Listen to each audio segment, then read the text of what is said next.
Sim.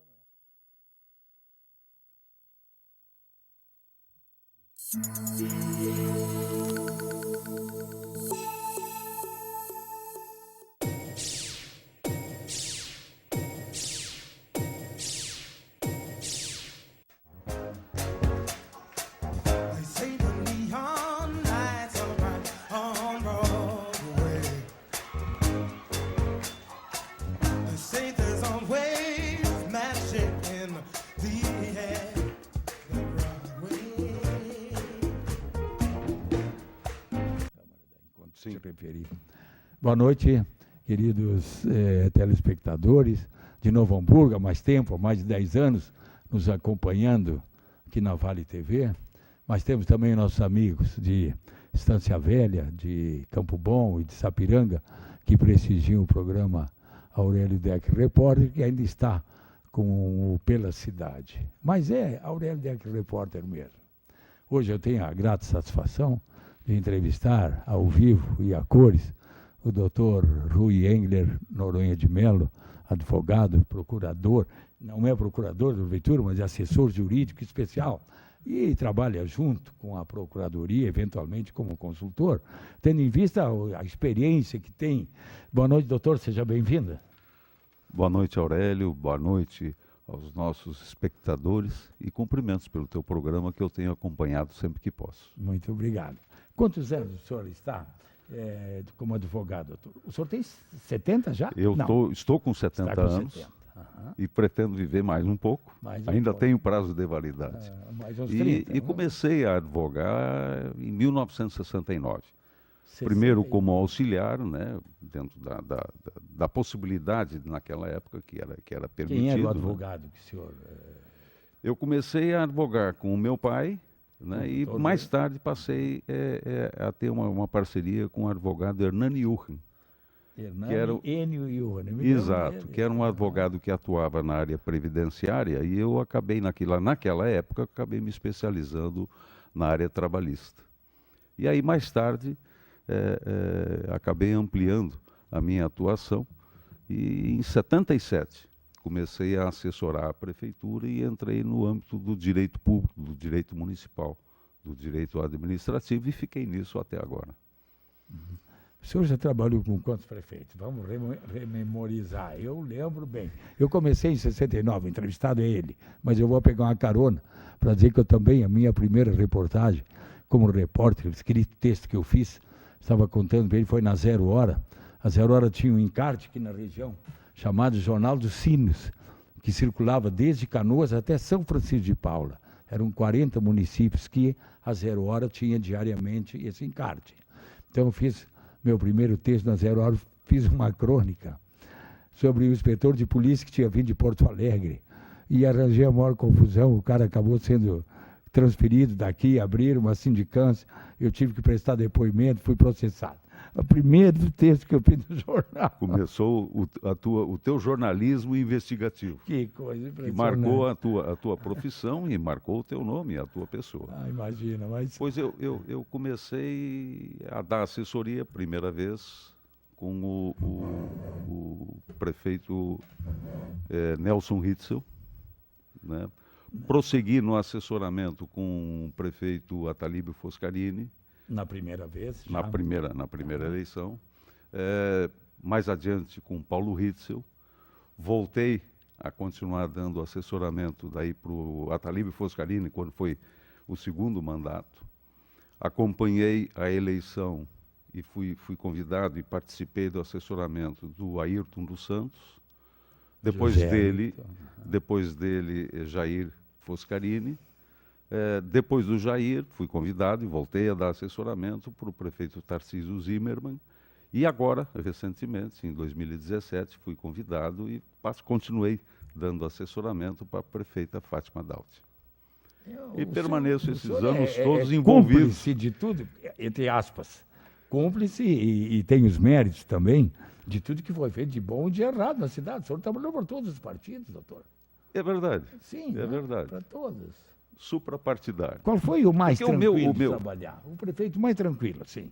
que não lhe disse, mas dá um jeito, porque a população quer, eu vou fazer. E o senhor dizia, não, peraí, prefeito, olha aqui, tal, quero mais assim, não, obediente. Nenhum foi obediente, não existe. Não é Todo possível. prefeito quer fazer a sua administração, quer deixar a sua marca.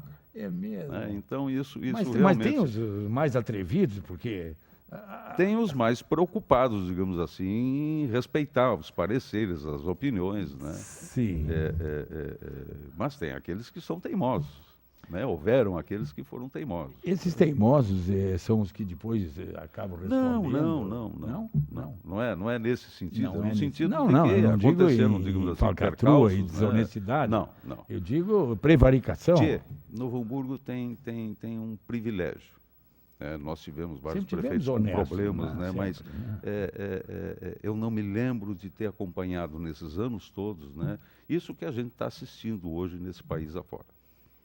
Aqui né? nós Realmente não temos precedente não tivemos esses precedentes. De desvio, de erros todos cometeram, né? Acertos claro. todos e muito mais acertos, de né? CC, mas esse mar de lama que a gente assiste na TV, né? Quando lê um jornal, isso que a gente ouve falar diariamente hoje, Novo Hamburgo teve o privilégio de não ter isso. Não teve. Em alguma outra prefeitura o senhor chegou a agir aqui? Na região? Houve uma época que eu tinha um escritório de bastante representação, né, de porte grande, que eu dava assessoria simultânea para outra cidade, por exemplo. Cerca de 14 prefeituras, Estância Velha, Dois Irmãos, Sapiranga, inclusive, Campo Bom. E os interesses conflitantes não existem, nunca, praticamente. É que eu sempre consegui, nessa assessoria jurídica, abstrair a parte política. Eu não me envolvia, né, no aspecto jurídico. E era político, possível. Era possível, né? Mas eu ficava vinculado e muito limitado, digamos assim. Eu me restringia ao questionamento. É certo, é errado, está de acordo com a lei ou é contra a lei. Não me envolvia na questão política. Porque senão não tinha como. É que tem, algumas vezes há um conflito, né? Sim. Entre o que pode e o que eu quero. E aí eu tinha que emitir, digamos assim, um parecer e dar o norte. Olha, não pode. Né? Aí tinha prefeito que me dizia, não, mas eu quero fazer. Eu digo, bom, então vamos encontrar uma forma jurídica e legal de fazer. E aí se fazia. E se não houvesse? Não se fazia. Não se fazia. E aí criava uma certa... O senhor chegou a sair alguma vez de alguma? Não precisa dizer qual. Mas teve que abrir mão. Houveram duas oportunidades em que eu me desliguei. Sair para não assumir. Porque o senhor tinha responsabilidade criminal também, se fosse o caso. Lógico. Tinha copartícipe, né? Seria solidário em alguma ação. Exato. E o prefeito, no caso, não queria saber, ele queria fazer. Queria fazer. Digo, bom, então fez, ao que o senhor saiba? Houve uma oportunidade que sim. Mas eu vou manter isso, digamos assim, no sigilo profissional. Eu compreendo. Precisa cumprir isso. Qual era o prefeito que o senhor acha que mais lhe impressionou de todos que tiveram? Porque raramente, nós temos o Betinho lá, que é um exemplo quase como o seu, né? O Betinho está em muitas... Faz parte dos móveis e utensílios eu acho que da prefeitura. Sim, mas provavelmente se vocês estão iguais ou sei lá, o senhor talvez tenha mais tempo. Eu lhe pergunto, qual foi o prefeito que mais lhe encantou? Assim, independente de partido, por favor. Aurélio, mas como pessoa, um cara assim que era... Cada um teve um foco. Dedicação, assim, por exemplo. Não, todos foram dedicados. Todos dedicados. Todos foram dedicados. Davam expedientes na prefeitura. Né? E eram esforçados. E fim de semana estavam ligados. Estávamos sempre atuantes. É isso que eu estou dizendo. Novo Hamburgo sempre teve esse privilégio. Eu já assisti um prefeito de uma cidade próxima de Novo Hamburgo, que o cara era prefeito de tarde e de manhã ele atendia no consultório. Era o médico, doutor Olímpio Álvares, São Leopoldo. Eu escrevi isso uma vez no NH, ficou bravo comigo até hoje. Ficou bravo, ele disse, Paulo, está escrevendo que eu sou médico? Sim, mas é verdade, o senhor é médico. Ele dizia, eu sou médico. E prefeito Paulo Ritzlo, uma época, também disse para mim, não, eu sou dentista e estou prefeito. Então, eu não vou deixar o meu consultório, porque... Conseguiu. Não conseguiu. Fechou. E agora está querendo ser deputado de novo, meio na marra aí, segundo o diretório, mas enfim, isso é outra conversa. Tu não consegue, ou tu te dedica realmente à administração, à cidade, né? Não funciona. É mesmo? Realmente. É full time, tem que full time. trabalhar. É de manhã, de tarde, de noite, fim de semana, né, dedicação integral. Mas isso faz parte, eu acho que tu acaba, digamos assim, te empolgando com isso, né? Tu te sente participando de uma coisa viva que é a cidade. Na Procuradoria, doutor, é uma curiosidade e eu pergunto por ignorar como é que funciona a coisa lá. Por exemplo, tem lá, imagino, os advogados que são concursados, certo? Concursados, exato. Concursados, ok. Tem os CCs também, provavelmente. Sim. Também tem. Uhum. E aí, como é que funciona? O senhor chega lá, escolhido por um prefeito, o senhor chega de chefe. A partir de hoje é comigo. Como é que é essa coisa mística que tem? O funcionário faz o que ele quer ou ele obedece àquilo que deve ser feito? Não, o funcionário, o procurador concursado, né, ele segue primeiro, digamos assim, a regra da legal. Né? Ele não sobrepõe uma orientação política, né, ao posicionamento jurídico e posicionamento legal que tem. Sim, mas essa linha ela pode ficar, às vezes, invisível. Por isso, alguns CCs, que são aqueles que traduzem, digamos assim, o jeito de governo, né, ou a vontade de programa político. Sim, mas isso se sobrepõe à linha jurídica daí. Quando há conflito, não. Quando há conflito, não. Prevalece o que está. Prevalece a regra, digamos assim, do certo, do errado, da lei. Então, o senhor entra de procurador, de uma hipótese, o Lela é prefeito, Deus o livre. Mas aí tá, o senhor é o procurador. O senhor diz, vamos fazer isto. O funcionário, que é advogado, hierarquicamente abaixo do senhor, pode dizer não. Eu não vou fazer isso, doutor, porque isso infringe tal dispositivo. Exato. E aí o senhor diz, então não vou fazer. Não vai fazer porque é ilegal. Se ele te evidencia, se ele te demonstra que é ilegal aquilo, que a lei proíbe, realmente nenhum procurador, mesmo o indicado procurador-geral, vai forçar essa situação. E isso não é só na procuradoria. Em todos os setores nós temos técnicos, né? Engenheiros, arquitetos, biólogos, agrimensores, né? Exatamente porque eles são concursados e eles preservam, digamos assim, a linha da correção, daquilo que tecnicamente é recomendável, daquilo que é tecnicamente exigido. Então não Nem tem... sempre, não existe aquela imagem, digamos assim, de que o procurador-geral ou o secretário manda de forma absoluta. Tá, ele dá diretriz, ele conduz. Ele dá as prioridades. Ele faz as solicitações, apresenta as propostas, né? E essa estrutura técnica concursada viabiliza ou não, de acordo com ser ou não ser legítimo, ser legal, ou ser permitido ou não ser permitido. Então, muitas vezes acontece, digamos assim, de uma determinada situação, haver uma notificação pela equipe técnica e o pessoal vai lá, mas não me avisaram. Não, mas está aqui a regra, está aqui a norma legal e isso não tem como superar, não tem como suplantar. Então não tem essa de que o funcionário não fez porque ele não quis fazer, não tem isso. O corpo mole, não vou fazer. Não. Existe uma cultura, né, que a gente tenta, como é que eu posso recriar ela? Aquele princípio de que não tem que se criar dificuldade inútil. Tu tem que exigir que a regra seja cumprida, que o regulamento seja cumprido. Mas isso por si só é suficiente, não precisa agregar. Não precisa exagerar. Não precisa. Depois do intervalo, nós vamos falar um pouquinho sobre a Câmara, porque vem aí as pessoas não estão se importando com isso, mas eu estou. Eu vou xaropear um monte com isso. Nós temos uma lei aprovada aí, nós tivemos um presidente lá, insano, na presidente da Câmara dos Vereadores, que resolveu dar um aumento aí de coisa de 30% por aí, para os funcionários, porque ele queria ser bonzinho. Cada presidente da Câmara de Novo Hamburgo quer deixar o seu nome marcado. Eles tiram a exposição de foto do segundo andar para o terceiro, para o primeiro, para o térreo, para dentro do elevador, tira do elevador. Cada um quer deixar alguma coisa. Tiraram, há poucos anos, tiraram aquele calçamento que nós tínhamos lá. Aquilo era granito, ia durar uns 10 mil anos. Resolveram substituir, porque sabe, o material pode ter fadiga daqui a pouco, eu acho que ia durar 10 mil anos, mas substituíram. Então, vamos gastar, porque tem dinheiro em caixa, a Câmara é o país das maravilhas, é o Alice no País das Maravilhas e tal. Mas então nós estamos com esse pepino aí. E eu quero falar com o doutor se eu posso entrar com uma ação popular contra os funcionários da Câmara de Vereadores. Falamos em seguida. Fique aí. A gente já volta. Um beijo. Tchau. Vem pra ginástica.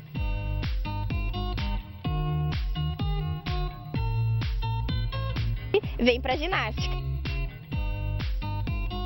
Vem pra ginástica. Vem pra ginástica. Vem pra ginástica.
Que foram 12 ou 13 ou 14 anos.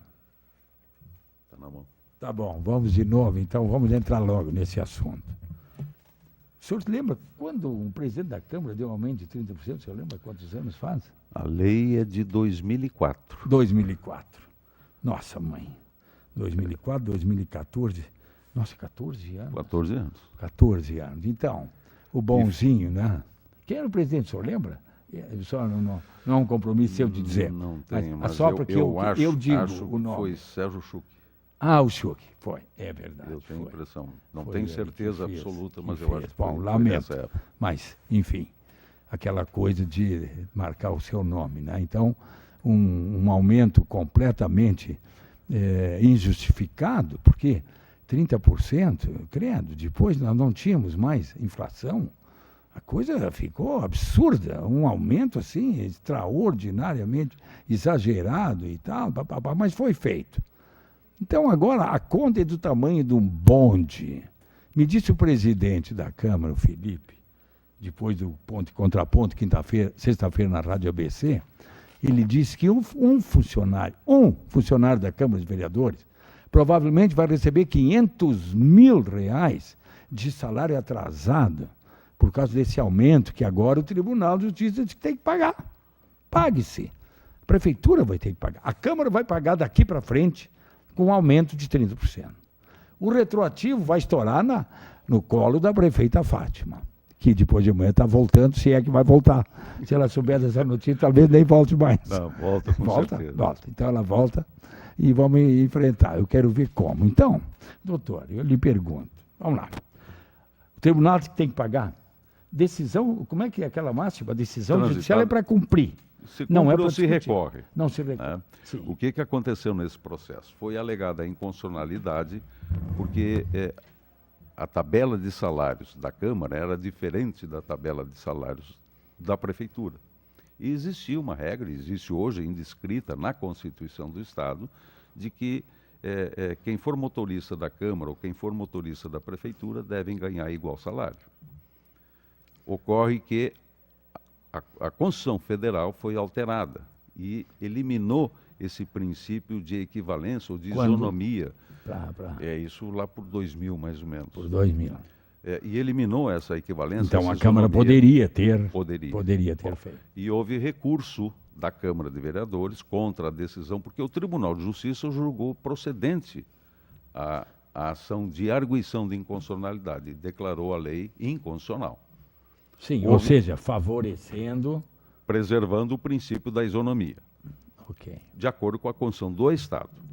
A Câmara entrou com recurso extraordinário no Supremo Tribunal Federal e lá o processo ficou parado perto de 10 anos. E o Supremo disse, olha, a Constituição Federal é superior à Constituição do Estado e, consequentemente, tem que ser observado, tem que ser respeitado a regra federal, da Constituição Federal. O processo, como o Supremo não poderia substituir a decisão do Tribunal de Justiça, Voltou. devolveu o processo para que o Tribunal de Justiça proferisse uma nova decisão. Ficou mais alguns anos. Mais algum tempo, e agora, em dezembro de 2017, é que houve essa decisão colegiada do Pleno do Tribunal, declarando a inconstitucionalidade declarando a constitucionalidade. Quer dizer, dessa lei da os Câmara. Funcionários têm direito de receber o tal aumento. Isso. Nós ingressamos com embargos de declaração para estabelecer o princípio, digamos assim, do efeito de modulação desta regra. Por quê? Porque se a Prefeitura for pagar desde 2004 esses salários acumulados, isso vai dar alguns milhões, passa de 10 milhões. Além disso... E não tem esse dinheiro, né? Em previsão. Não tem. Tu sabes que o dinheiro é curto, né? Cada vez há menos dinheiro disponibilizado pelo governo federal, pelo governo do Estado. Então, nós somos obrigados a administrar dentro de um limite, né? Com contingenciamento de despesa. Mas qual é que é o outro efeito perverso? Ao longo desses 14 anos não houve contribuição previdenciária. Ou seja, o IPAZEM, que é o instituto que faz a previdência dos funcionários da Prefeitura e do Legislativo, vai receber esse dinheiro? A Prefeitura vai pagar lá, que seja 10 milhões, 15 milhões de indenização, mas isso é um salário. E sobre esse salário incidiria tanto a contribuição do funcionário, que é 11%, quanto a contribuição da Prefeitura, que é de 14%. Aí o IPAZEM passa a ter direito a receber também a sua parcela de contribuição. Então é uma bola de neve, né? E o pedido da Prefeitura é que o Tribunal, declarando os efeitos moduladores, digamos assim, dessa decisão, estabeleça, olha, ela vai se aplicar a partir da data da nova decisão do Tribunal, e não retroagindo lá a 2004, que é o que nós buscamos para equilibrar de que isso possa ser votado e decidido e sentenciado. Nós já temos alguns precedentes no Estado em que o Tribunal tem modulado os efeitos, tem estabelecido, e diminui, olha, pelo reflexo financeiro, econômico, né, que é pode realmente comprometer, né, as finanças do município. Nós vamos passa a ser exigido, passa a ser direito a partir da data do julgamento do último acordo. E quanto isso diminuiria? Vamos falar em 10 milhões? Aí a Prefeitura não deve nada do passado e passa a dever só para frente. Aí é só a Câmara que vai pagar. Pois é, mas então... Aí mas é um reajuste de salário de 30% para os funcionários da Câmara. Não, e depois não vai haver... Bom, o pessoal da Prefeitura não vai querer... Não, porque a decisão foi essa, não há isonomia. Não há isonomia, não precisa fazer igual. Mas 30% em cima da folha de pagamento da Câmara... Num período em que a inflação está na faixa dos 2%, é um super ganho, exagero, um ganho é uma mega-sena. Agora, eu lhe pergunto assim, nós tivemos também, coincidentemente, há muitos anos, talvez 12, 13, 14, não sei exatamente quantos, um presidente, também, os presidentes fazem o que bem entende na Câmara, resolveu o seguinte, a Câmara vai trabalhar 6 horas só. Espetáculo, né? Concurso público para trabalhar na Câmara são 8 horas. Isso sai no edital. 8 horas. Então, o seu Lelo da vida entrou lá como motorista. Ok. Quanto o Lelo vai ganhar? Sei lá, não é pouco. 4, 5 mil por mês de motorista. Talvez possa ser isso. Quantas horas por dia? 8. Só que o presidente, eles são plenipotenciários, eles são bonzinhos, queridos, maravilhosos, amados pelos funcionários. Aliás, o pessoal na Câmara, eles exercem uma pressão extraordinária. E não é só nas câmaras, no Legislativo também. Eu tinha um Maciel, não sei se conseguiu, se o senhor conheceu, Antônio Dornel Maciel, ele foi 2 vezes diretor da Assembleia. Ele me disse, quem manda na Assembleia são os funcionários. Eles fazem o que eles querem, os deputados têm que se adaptar. Ele me diz com todas as letras isso. Pois, Lelo, a questão de 1 semana, 2 semanas atrás, foi aprovada uma lei proposta pela prefeita Fátima de que, na hipótese de redução de jornada, de 8 para 6 horas, obrigatoriamente haverá redução de salário, proporcionalmente. Mas eu acho que sim. Porque a regra, e todos os concursos públicos, com algumas exceções há mais tempo, mas a regra é de 8 horas, e essa é a regra do concurso público. Então, Eu faço um concurso público para determinado cargo, procurador do município, sei que o salário vai ser lá 5.000, né, para trabalhar 8 horas. Bom, se houver no interesse público redução dessa jornada de 8 para 6, vai haver redução proporcional do meu salário. então, Isso se tornou lei agora, a questão de 2 semanas aproximadamente. Até como E, precaução. e aí, como é regra do Estatuto, vale tanto para a Câmara de Vereadores quanto para a Prefeitura. Mas, claro, não tem efeito sobre essa decisão Não, já não tomada. tem efeito retroativo. Então, é assim, o que eu quero propor? Eu quero entrar, eu vou entrar, eu posso entrar como cidadão, como eleitor, entrar com uma ação popular contra todos os funcionários da Câmara de Vereadores, que, nesses anos todos, deixaram de trabalhar 2 horas por dia. Então, eles estão devendo essas horas. Então, nós vamos cobrar essas horas. Vamos fazer um acerto de contas. Por que não? Vamos propor isso na ação popular.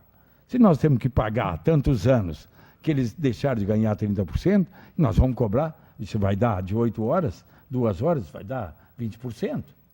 Imagina, pela matemática eu vou te estragar a tua... Ah, não faz isso. Teu ano. Existe uma decisão do Supremo muito antiga, do Supremo Tribunal Federal, que diz que se eu recebi uma vantagem indevida, mas eu, funcionário, recebi de boa fé, eu não sou obrigado a indenizar. De que boa fé é essa, doutor? Quem é que mandou? Não foi o funcionário. Inconsequente, um irresponsável. Não foi os funcionários. Foram... Mas então eu tenho que fazer ação contra quem autorizou? Ah, sim. Não é possível. É por aí. Então, se ele se beneficiar... Existe uma decisão do Supremo e ela vem sendo respeitada. Sim, uma ação popular não tem como... Certo, errada, ela vigora. Né? Se eu, funcionário, recebi alguma vantagem e não agi de má fé... Sim, não foi o senhor que provocou ela. Eu não sou obrigado a ressarcir, a indenizar esse valor que eu recebi a mais. Mas pode receber a mais uma ilegalidade de um presidente que Agora, fez quem o que mandou, entendeu. quem mandou, sim. Ah, viu só? Então eu não vou poder fazer essa ação popular. Aliás, eu não posso nem falar mais que a Simone já está dizendo que o nosso tempo terminou. Doutor Rui, foi um prazer. O senhor vai ter que voltar aqui. Nós temos uma porção de coisas para falar. Eu quero ver sobre esse exame da OAB, sobre eventual reserva de mercados advogados, como é que está a qualidade das universidades, qual é o futuro da profissão de advogado. É verdade que os robôs, a robótica inteligente vai ocupar parte das funções? O senhor vai ter que voltar. Obrigado por hoje, muito obrigado, foi um prazer. Um abraço, Lelo. Um abraço a todos, obrigado pela paciência. Um beijo, até semana que vem, tchau.